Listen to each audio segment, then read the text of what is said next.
ஒரு அழகான பசுமையான காடு.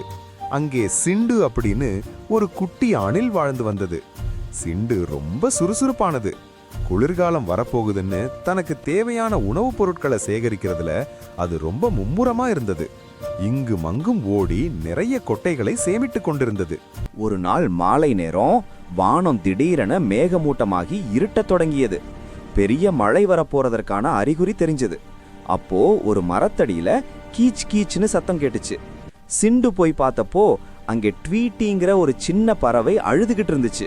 அதோட சிறகுல காயம்பட்டதால அதால பறக்க முடியல. சிண்டுவுக்கு அந்த பறவையை பார்த்ததும் ரொம்ப பாவமா இருந்துச்சு.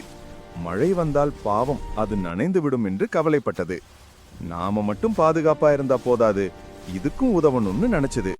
உடனே தன் வேலையை நிறுத்திட்டு பெரிய பெரிய இலைகளை சேகரிச்சு ட்வீட்டிக்கு ஒரு சின்ன கூடாரம் மாதிரி பாதுகாப்பா அமைச்சு கொடுத்துச்சு. பசிக்கு கொஞ்சம் தான் சேமிச்ச கொட்டைகளையும் சாப்பிட கொடுத்துச்சு. சட சடன்னு பெரிய மழை கொட்டத் தொடங்கியது. காற்று பலமாக வீசியது.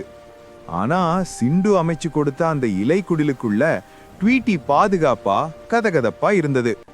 சிண்டுவும் அருகில் இருந்த ஒரு மரப்பொந்தில் பாதுகாப்பாக இருந்தது.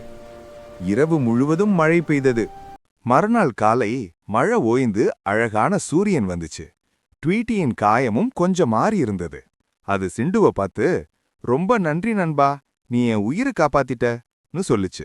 அன்னைக்கு இருந்து அவங்க 2 பேரும் சிறந்த நண்பர்கள் ஆயிட்டாங்க. குழந்தைகளே, இந்த கதையிலிருந்து நாம் என்ன கத்துக்கிட்டோம்?